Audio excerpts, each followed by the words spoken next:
te llevan detenido, mi amigo? Muy sencillo, porque les hice así. Porque, en primera, me están llevando en una situación donde estoy lejos. Espérenme, estoy lejos. Miren, me están cortando mi derecho a la expresión. ¿Traías cubrebocas? En su momento no, y me lo estaba poniendo y por eso me están deteniendo. ¿Vas a cumplir el arresto o como en tu trabajo comunitario? Pues ahorita choco. ¿Qué opinas de esta disposición? Muy sencillo, que no están especificando bien en el artículo en qué lugar. No, espérate. No complique las ¿Cómo te cosas. llamas? No complique las cosas, licenciado. Javier ¿Licenciado? Súbete, licenciado. No, bastante. En estos momentos. ¿Por qué te llevan detenido, mi amigo? Muy sencillo, porque les hice así.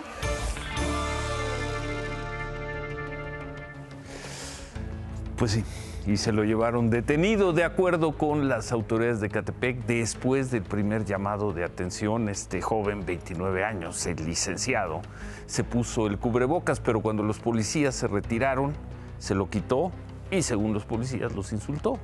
Bueno, ya vimos que sí les hizo una señal.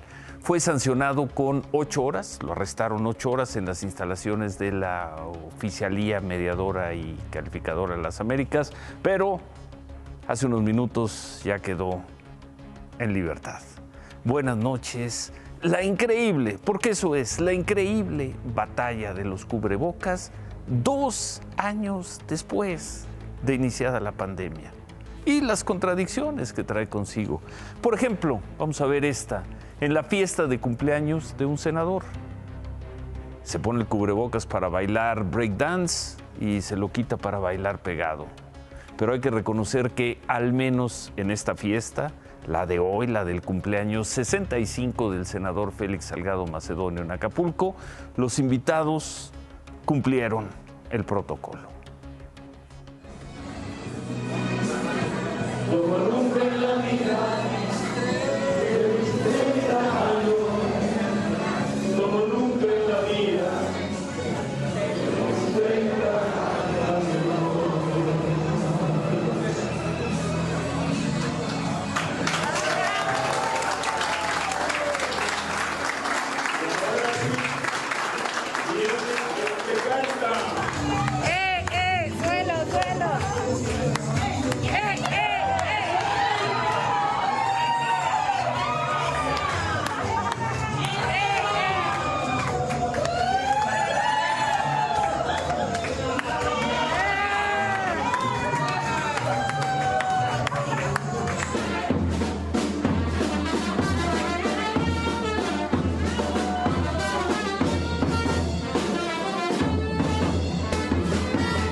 Que no pare la fiesta, que no pare ni siquiera en estos días de contagios tan altos. Bueno, veíamos a este joven detenido, este joven de 29 años, detenido en Ecatepec por negarse a usar un cubrebocas.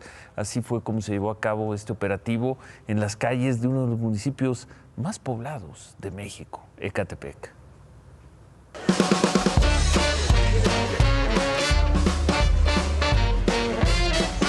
¿Por qué no traes cubrebocas? Porque me lo iba a poner. ¿Tú qué opinas de las multas que están imponiendo? Ni sabía.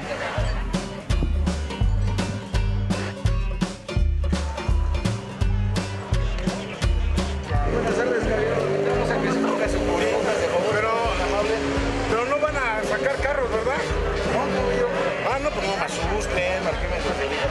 Nada más es que no hay parquímetros, ahorita nada más es que se ponga su cubrebocas. Ya, pero entonces no va para carros ni nada. No, yo, nada más es sobre su cubrebocas. Bueno. Es una obligación. La segunda vez que no lo traigas, te puedes hacer acreedor una amonestación hasta con 8 horas de arresto. Voy a obsequiar uno en este momento, por favor, colócate.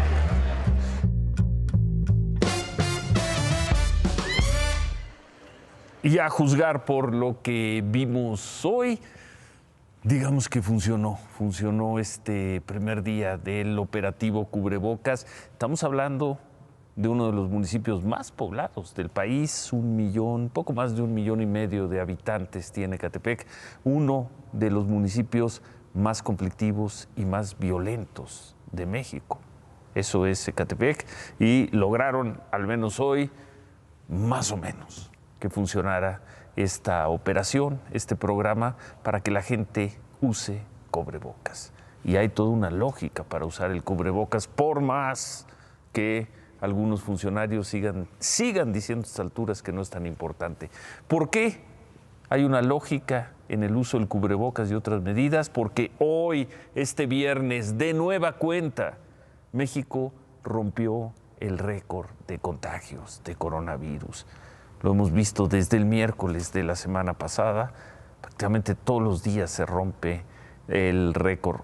En las últimas 24 horas, ahí está la cifra, más de 44,000 contagios. Ayer habían sido 43,000, el miércoles 44,000. La semana pasada también vimos cómo se rompían las marcas de contagios. Ahí está México hoy, cuando menos reconocidos. 44,293 contagios. ¿Cuántas pruebas para detectar contagios están haciendo en el país? Es una pregunta que se hace mucha gente. Hoy se lo preguntamos a los laboratorios privados, nos dijeron que no podían hacer el cálculo. Entonces nos quedamos con esta cifra, que es la de la Secretaría de Salud, es la que dieron a conocer ayer. 71,000, poco más de 71,000 pruebas, de las cuales 44,000 dieron positivo. 44,000 es más de la mitad de positivos por las pruebas que se están haciendo. En la Ciudad de México, más o menos 3 de cada 10 pruebas que se aplican en alguno de los módulos o macroquioscos, las personas salen positivas. Hoy estuvimos en 5 puntos de prueba, en el norte, en el oriente de la ciudad, y llamó la atención hoy, quizá porque era viernes, la gran cantidad de niños y de adolescentes que llegan ya con síntomas para hacerse o para tratar de hacerse una prueba. 294. En las filas interminables para realizarse una prueba de antígenos, ahora es común encontrar adolescentes y niños que acuden para realizarse la prueba. Nerviosos, temerosos o aburridos, todos esperan su turno. Como Joshua, de 12 años de edad, que se realizó una prueba rápida esta mañana en la Clínica 77 del IMSS en Ecatepec. ¿Cómo salió mi resultado? Salió positivo. Tuve mareos, tuve dolor estomacal, dolor de cabeza y un dolor muy fuerte en las piernas. ¿Cómo te sientes con tu resultado que salió positivo? Pues triste, pero a la vez feliz porque no me siento mal. A mis nietos no los vacuno. Y en Iztapalapa el fenómeno se repite.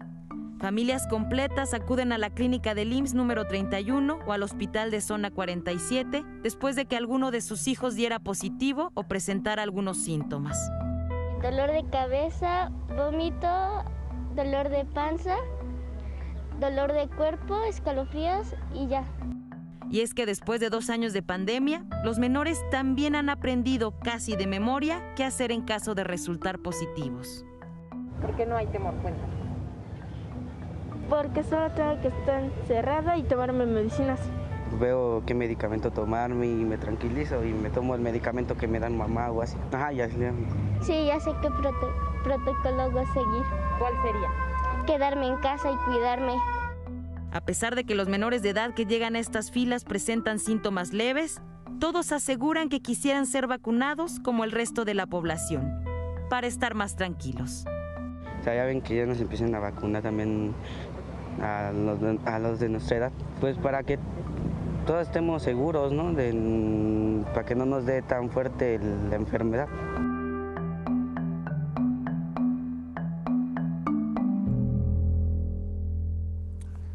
Ha sido la semana de las pruebas, ha sido la semana en la que ha quedado claro de que más allá de lo que digan las autoridades, que siguen hablando, siguen dándole vueltas, algunos de ellos, al tema de las pruebas y a la importancia de las pruebas, los ciudadanos quieren saber si tienen o no COVID.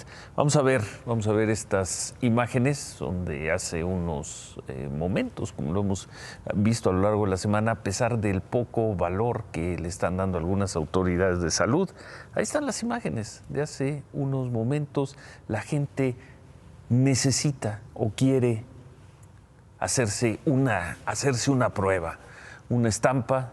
Estas imágenes de hace unos minutos afuera del Hospital Regional 1 del Seguro Social, esto en la Colonia del Valle, en la Ciudad de México. Ahí están las personas. Cualquiera los hemos visto desmañanarse, los hemos visto en la madrugada, al mediodía, bajo el sol, en la noche. La semana en la que creo, no sé qué digan las autoridades, pero creo que ha quedado muy claro, creo y creemos en este equipo, ha quedado muy claro que los mexicanos sí quieren saber si tienen o no COVID, si quieren hacerse una prueba.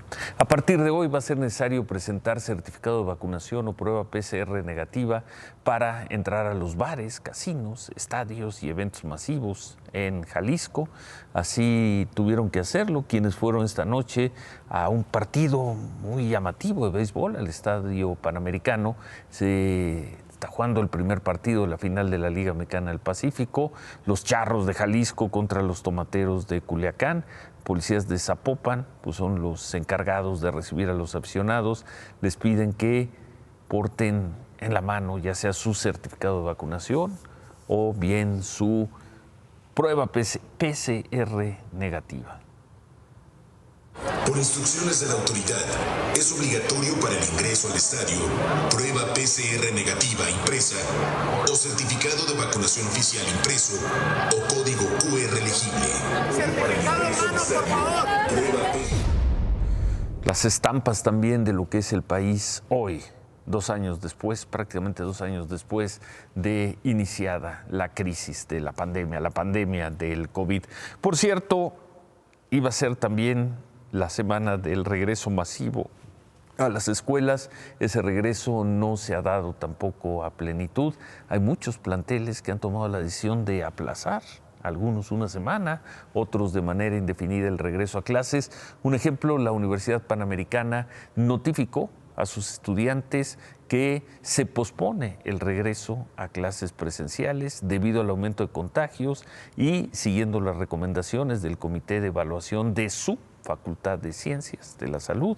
Las autoridades de la UP, de la Panamericana, determinaron que el semestre iniciará a distancia, no será de manera presencial. Por lo pronto se espera que se marca una fecha, el 2 de febrero, como posible fecha de regreso, si las condiciones, regreso a los salones, si las condiciones lo permiten.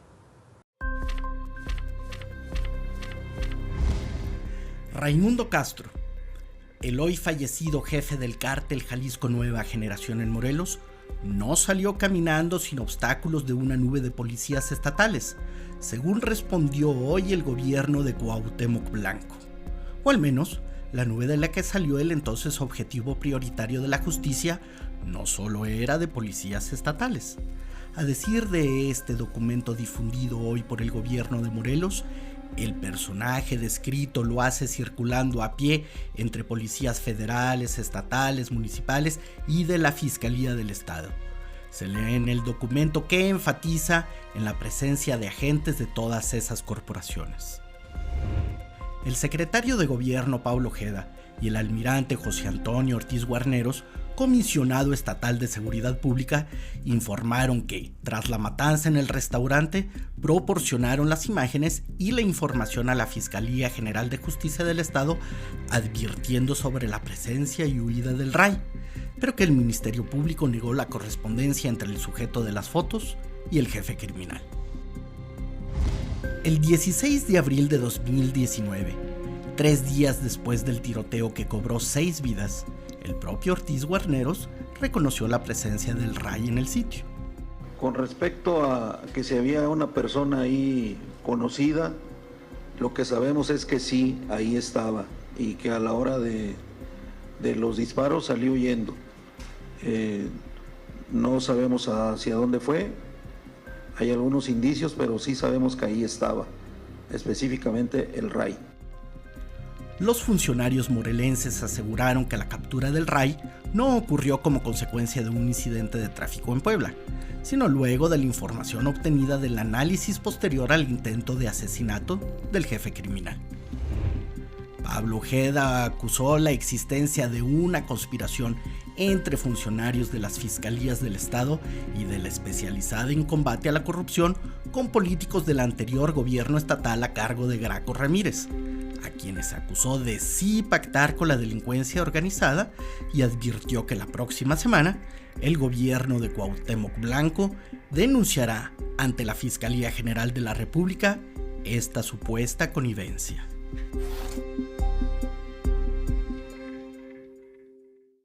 Y eso fue lo que informaron hoy. Dice el gobernador Cuauhtémoc Blanco que niega rotundamente lo que transmitimos anoche. ¿Pero qué es lo que niega? A ver, vamos por partes. Ese hombre, Raimundo Castro, el RAI, regresó a las noticias, porque murió hace tiempo, regresó a las noticias la semana pasada por la fotografía en donde aparece a un lado del gobernador Cuauhtémoc Blanco. Según entendimos por lo difundido hoy en el informe de las autoridades del gobierno de Morelos, no hay duda de que en aquellos hechos de abril de 2019 el RAI estuvo ahí y logró evadirse, escaparse o el verbo que se quiere emplear. Lo relevante en todo caso, y ahí tiene razón el gobierno de Morelos, tomamos su precisión, lo relevante es que además de policías estatales llegaron al lugar policías de otras corporaciones y personal de la Fiscalía Estatal. Si las imágenes que presentamos anoche eran inéditas, bueno, pues anoche nosotros no teníamos información de que hubieran sido difundidas antes. Pero bueno, en fin, lo cierto es que el criminal se dio a la fuga después de una matanza, se dio a la fuga de un lugar supuestamente controlado ya en ese momento por policías federales, estatales, municipales y ministeriales.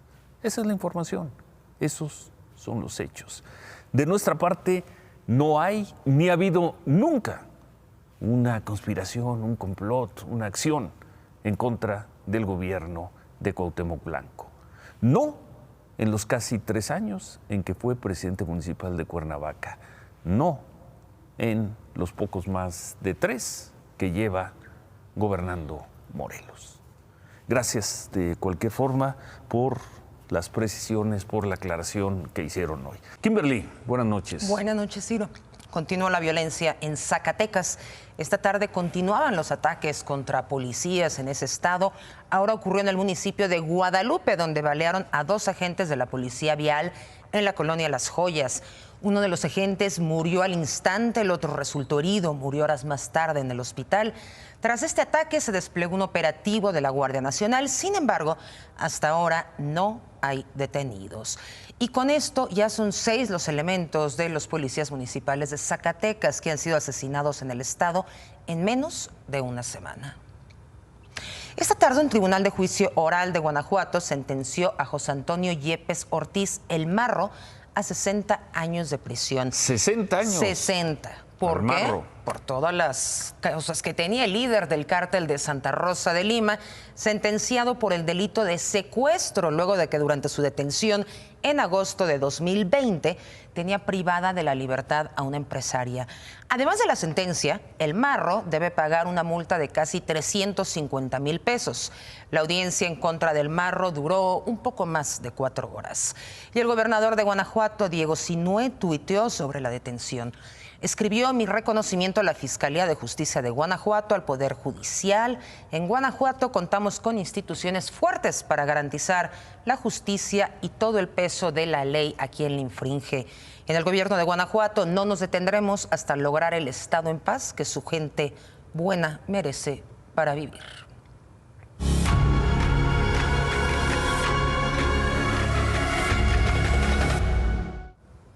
Y en las últimas 24 horas se registraron 195 muertes por coronavirus. Como cada noche, sumemos las cifras de la Secretaría de Salud, las cifras del Registro Civil, y en pantalla aparece el número de muertos por coronavirus reconocido por las autoridades. 461,000.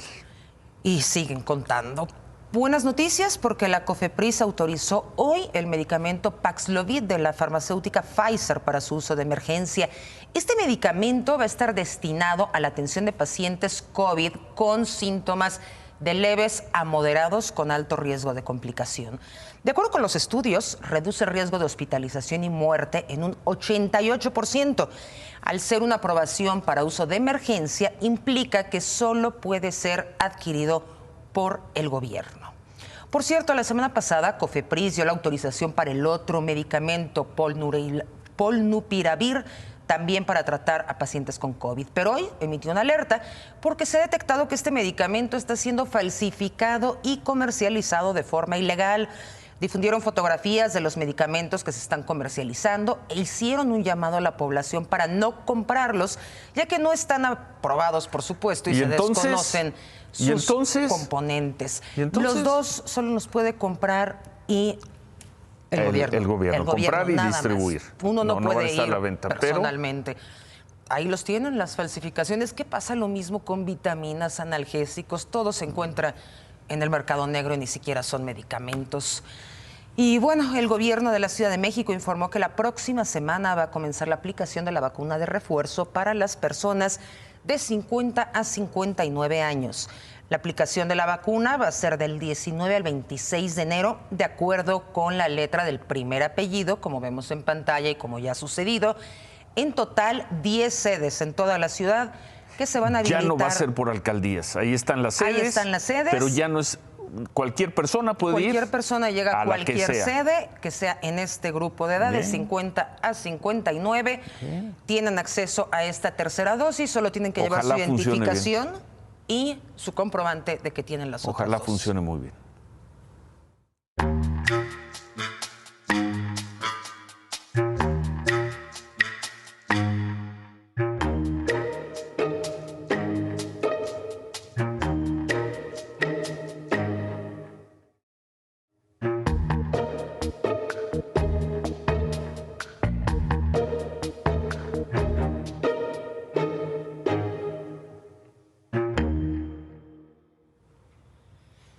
Ahí están las imágenes, ahí están, las acaba de ver, después de una semana muy dura en la discusión.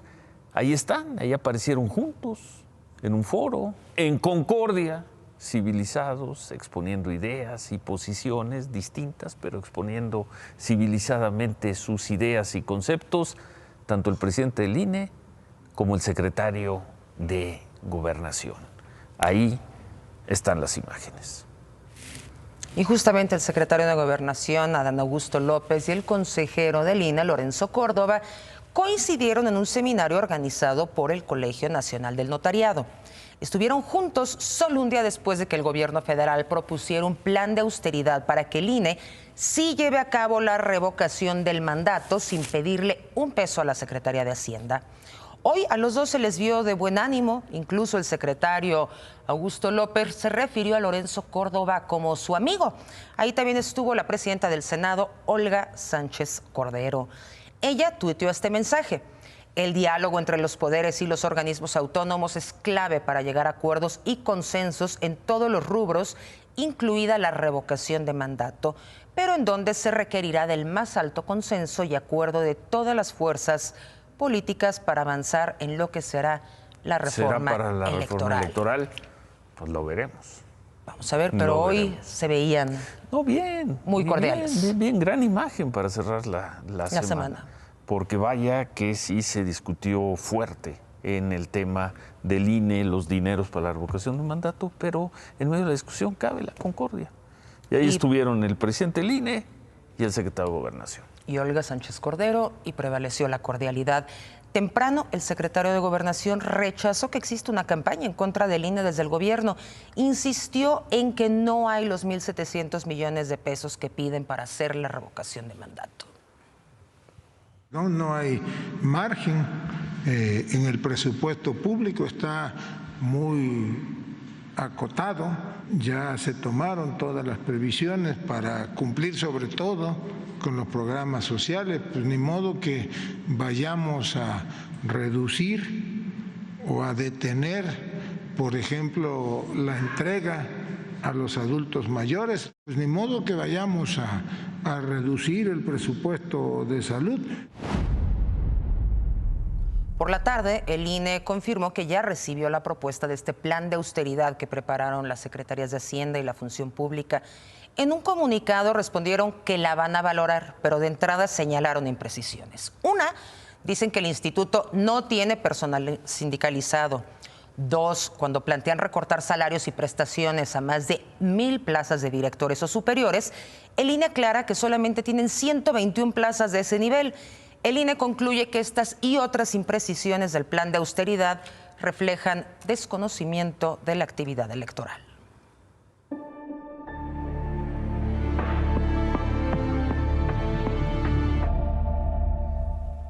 Bueno, y hoy lo tomaron como una victoria. Estudiantes y profesores del CIDE, del Centro de Investigación y Docencia Económica, comenzaron el día con una manifestación afuera de las oficinas del CONACYT, donde hoy se había convocado una reunión para cambiar los institutos, los estatutos del CIDE, algo a lo que se oponían alumnos y maestros. Bueno, quizá por la presión, quizá por otras cosas, la asamblea no tuvo lugar, no se llevó a cabo, se pospuso hasta el 24 de enero y eso fue considerado por quienes han estado ahí en la resistencia y en el plantón, estudiantes y maestros del CIDE, lo tomaron como un logro.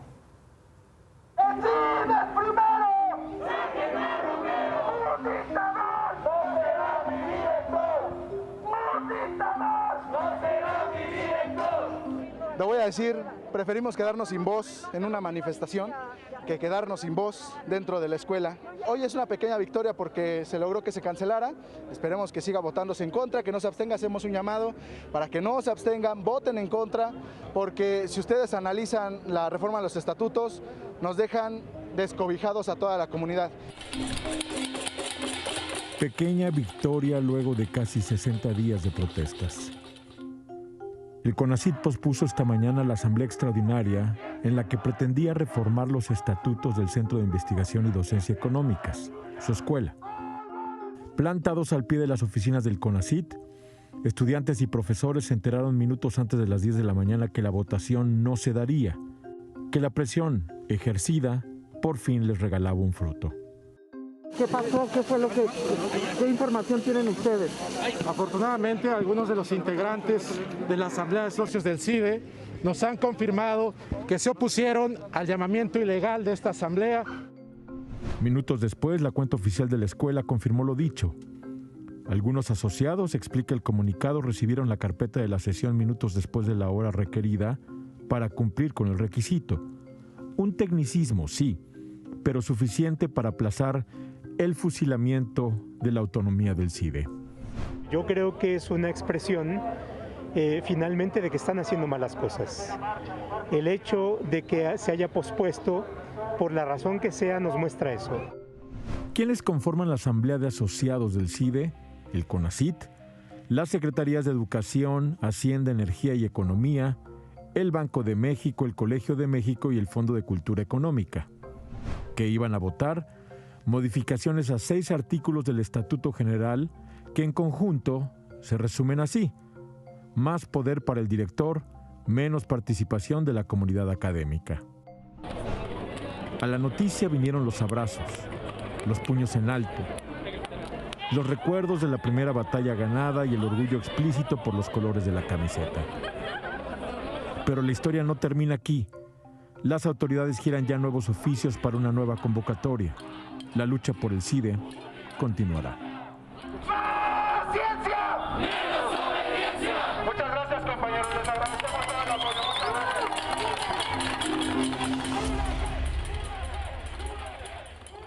También quedan ahí esas imágenes, las imágenes de hoy. Y sí, parece un logro, un triunfo, como dice Marco Silva, quizá un pequeño triunfo, pero como sea, ahí está la resistencia en el CIDE. Gracias, Kimberly. Gracias, Ciro, pero antes de irme te tengo dos temas. El primero. Uno. Marcelo Ebrard y el gobierno mexicano fueron reconocidos como las personas del año por la Asociación de Control de Armas 2021. Recordarás que los habían nominado, esto por la demanda contra fabricantes y distribuidores de armas en Estados Unidos. El canciller agradeció esta distinción. Y dos, la Comisión Nacional del Sistema para el Ahorro, la CONSAR, informó que los retiros por desempleo de las AFORES registraron una cifra récord en 2021. 22 mil millones de pesos, es un 10% más respecto a 2020. Ahí están en pantalla las cifras por años, el año donde más tuvieron que retirar los desempleados. El 2019 con el 2021. Y 2020 y 2021, años de la pandemia que se perdieron tantos trabajos, Ciro. Gracias, Kimberly. Gracias, buenas noches. Gracias, Kimberly. Apareció la directora ejecutiva de Citigroup, la señora Jane Fraser, con un audio, habló sobre la venta de Banamex. Esto fue en una conferencia a distancia al presentar los resultados de Citigroup. Esto dijo sobre el tema México, el tema Citibanamex. This was not a decision we took lightly. Now, to be clear, these are terrific, they're scaled, high-returning franchises. Mexico has a bright future, and we are committed to playing an important role in building it. We expect Mexico will be a major recipient of global investment and trade flows in the years ahead. This won't be a simple transaction. We will begin the separation process immediately and expect to begin the sales process in the spring. This is a jewel for someone. It's just not for us.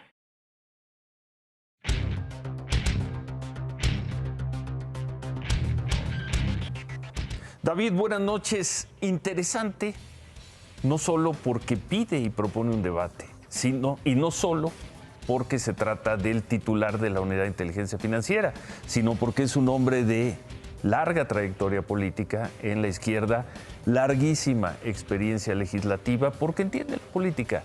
Vemos lo que publicó hoy Pablo Gómez. Pablo Gómez publicó esta mañana un tuit donde dice: sería mejor que Banamex pasara a manos de personas que hoy no tienen banco para evitar que crezca el oligopolio. Mejor aún, un banco mixto, muchos capitalistas asociados y el Estado. Y concluye diciendo: tema de debate fuerte. Bienvenido al debate fuerte, bienvenido al debate. Vamos a plantearlo. Primero, los dueños de Citigroup son los dueños de Banamex. Ellos deciden qué hacen con su capital. Primer punto. Y van a tratar de venderlo. Hoy informaron que la venta empezará en la primavera. Entre marzo y junio. Entre marzo y junio empezará la venta. Punto número 2. ¿Sería deseable que fuera un banco mexicano? Yo creo que es preferible para los 21 millones de clientes que tienen entre la Afore y el banco.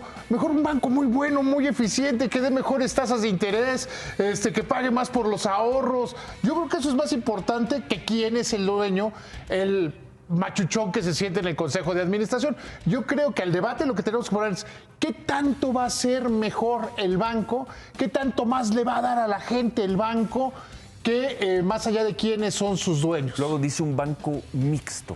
¿Qué es un banco mixto? Déjame ir llegando punto por porque yo no sé. Es un banco en el que el Estado compre y también invita a muchos pequeños inversionistas. Ya sabemos qué pasa con los bancos cuando son propiedad del Estado. Y para eso se supone que el Banco del Bienestar, tan caro que nos está saliendo. Pongamos en el debate. Primero, ¿por qué tendría que hacerlo un banco mixto? Implicaría dos cosas. Punto número 1, que el gobierno tuviera que destinar recursos de esos que no hay, de esos que se destinan al desarrollo social, a comprar un banco. Que lo cual yo creo que es el dinero peor gastado para el gobierno. Segundo, que estatizara una parte del banco, que sería ruinoso para el país. Entonces, no es... ¿Quieren ese debate? Tengamos ese debate. El banco, que lo deseable sería que fuera mexicano, sí sería deseable que fuera mexicano el banco. Pero eso porque somos mexicanos y sacamos todos la bandera, ¿no?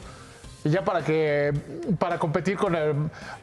por ejemplo, Banorte dice son el banco fuerte de México, entonces el nuevo banco será el banco más fuerte de México. Pues sí. O si gana Banorte, ahora sí somos el banco más fuerte de México. Pero interesante que hoy, desde su posición de titular de la Unidad de Inteligencia Financiera, Pablo Gómez vuelva a sacar el tema, como lo hacía y como lo hizo muchas veces cuando fue diputado y cuando fue senador. Yo creo que esa es otra parte, que la Unidad de Inteligencia Financiera debería ser, que no lo fue con su titular anterior, debería ser un órgano técnico. Un órgano básicamente técnico por la naturaleza de los asuntos que maneja. Y esas opiniones son como que, no sé, controvertidas y buenas para el debate. Pero bueno, queda... Además, en viernes está perfecto. Queda bien. Además, está en viernes perfecto. Porque sí hay que debatirlo. Y creo que tiene razón Pablo Gómez. Sin duda tiene razón Pablo Gómez. Puedo no estar de acuerdo con él, pero qué bueno que se debatan estos temas y que no veamos las redes sociales inundadas de a mí se me hace, los Illuminatis me dijeron, todo es una trampa, ya ganó no sé quién. Que haya alguien que plantee, a mí me gustaría que fuera así, y que haya otro como el padre de la ley superior que le diga cómo le gustaría que fuera de otra manera. Aunque sea viernes, remátala, David. Hoy la Procuraduría Federal del Consumidor sigue con eso que cree que va a ser muy bueno para los niños, la norma 51, que si no tienen las calorías bien anotadas, que si no, que si tienen un animalito, un dibujito, las cosas, y le quita a Kellogg's miles de productos. ¿No debería ser más importante un programa de alimentación y de deporte y de activación física que andar viendo si viene el gallito o no en los cornflakes? Bueno, hacemos una pausa, regresamos. Los Super Pumas, ponen ahí los Super Pumas. Con Djokovic, volvemos. Ya lo hubieran echado entonces. Se tardaron. Ya lo hubieran echado si es que lo echan. Vamos a ver, 6 de la mañana, tiempo de México. Sabremos si Novak Djokovic juega el lunes o no. Gracias, Roberto. Buen fin de semana, Ciro. Se quedan con ¿Qué importa? Buenas noches, buen fin de semana. ¡Ánimo!